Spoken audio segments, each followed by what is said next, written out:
Assalomu alaykum hammaga. Oldingi videolarimizda aytdik 4 kun oldin qo'ylarni qo'raga kiritib beda berib, pishgan beda berib boqishni boshladik. Bugun 4-kun. Yaylovda qo'ylar ancha energiya yo'qotgan, ko'p yurdi. Biz o'ylaganda o'zgarish qilmadi. O'sha uchun qo'rada beda berib qirqib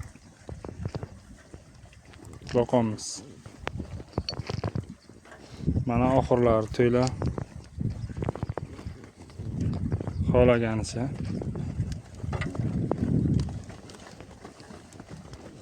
Xudo xolasa taxminan 10-15 kunlarda natijasi bilinib qoladi, effekt. Mana oxirlari to'ylar.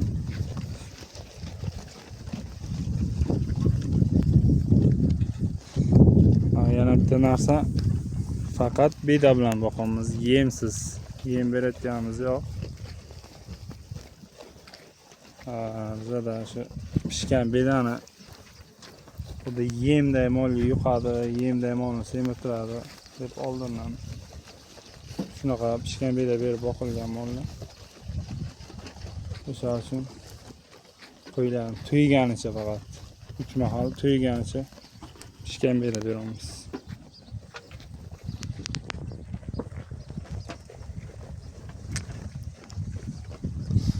Nasib bo'lsa 10-15 kun shu ritmga boqsak natijalar bilinib qoladi, xudo xolasa.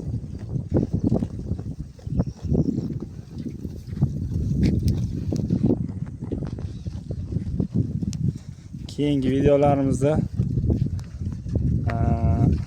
bu yerda hamma qo'ylarimiz o'zimizning qo'ylar, ya'ni onasi, bachasi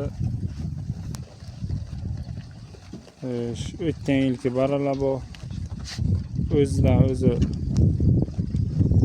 ya'ni mana qo'y tuqqan, ikkita tuqqan, shuni ikkita moda barrasi saqlangan, ular ham tuqqan. Sekin-sekin qaysi qo'yni bachasi, qaysi qo'ylarni deyarli hammasiga ism qo'yib olganman. Hammasini tanishtirib boraman agar qiziq bo'lsa. Bu yerda 80%, 70% ekiz zot. Ekiz tug'adigan qo'ylar, ekiz tug'ilgan barralar 80% shunaqa.